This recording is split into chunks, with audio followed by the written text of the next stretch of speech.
Assalamualaikum warahmatullahi wabarakatuh.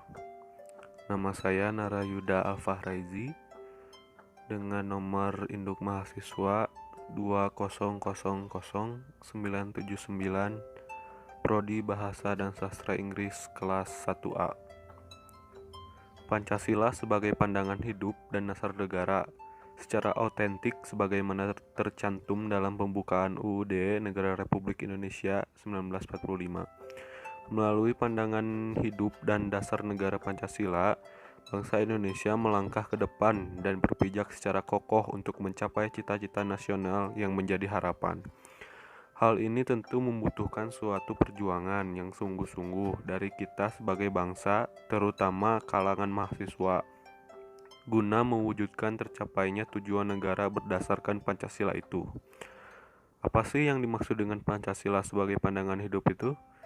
Pancasila sebagai pandangan hidup yaitu bahwa nilai-nilai yang terkandung dalam sila-sila Pancasila itu menjadi pedoman, arah, dan cita-cita dalam kehidupan bangsa Indonesia guna mencapai tujuan yang diharapkan. Setiap bangsa yang ingin berdiri kokoh dan mengetahui dengan jelas ke arah mana tujuan yang ingin dicapainya sangat memerlukan sesuatu yang dinamakan pandangan hidup. Adapun arti penting pandangan hidup bagi suatu bangsa adalah untuk memberikan arah dan gerak dalam mencapai tujuan, tidak mudah terombang-ambing oleh pandangan hidup bangsa lain.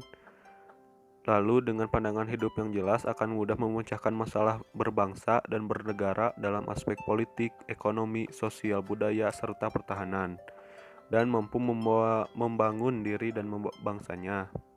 Adanya konsep-konsep dasar tentang wujud negara yang dicita-citakan merupakan hak asasi bagi suatu bangsa untuk kekokohan dan kelestariannya. Adapun manfaat Pancasila sebagai pandangan hidup adalah 1. Mengatasi berbagai konflik atau ketegangan sosial. Artinya Pancasila sebagai pandangan hidup dapat meminimalkan berbagai perbedaan yang ada dalam masyarakat dengan simbol-simbol atau semboyan tertentu. Yang kedua, menjadi sumber motivasi, artinya ideologi dapat memberikan motivasi kepada seseorang, kelompok, orang, atau masyarakat untuk mewujudkan cita-citanya, gagasan, dan ide-idenya dalam kehidupan nyata, dan menjadi sumber semangat dalam mendorong individu dan kelompok untuk berusaha mewujudkan nilai-nilai yang terkandung di dalam ideologi itu sendiri, serta untuk menjawab dan menghadapi perkembangan global dan menjadi sumber inspirasi bagi perjuangan selanjutnya. Lalu ada Pancasila sebagai dasar negara, yang artinya menjadi sumber, landasan norma, serta berfungsi secara konstitutif dan regulatif dalam penyusunan hukum-hukum yang berlaku di negara Indonesia. Artinya, Pancasila merupakan norma fundamental negara, memiliki kedudukan sebagai kaidah negara yang fundamental. Adapun fungsi Pancasila sebagai dasar negara ialah yang pertama, sebagai sumber hukum negara Republik Indonesia. Hal ini mengandung arti bahwa setiap hukum yang berlaku di negara Indonesia harus bersumber kepada Pancasila sebagai dasar negara. Yang kedua, cita-cita hukum negara Republik Indonesia, yang mengandung arti bahwa hukum yang ditegakkan di Indonesia harus berpedoman pada Pancasila, yaitu untuk menegakkan keadilan, bukan berpihak kepada kepentingan tertentu.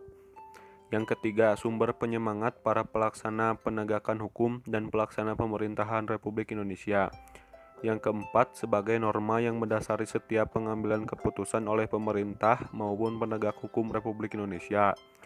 Yang terakhir, sebagai suasana kebatinan dari Undang-Undang Negara Republik Indonesia tahun 1945, artinya menjadi ruh yang menghidupkan UUD 1945 dalam mencapai cita-cita dan tujuan nasional bangsa Indonesia. Sekian dari saya. Wassalamualaikum warahmatullahi wabarakatuh.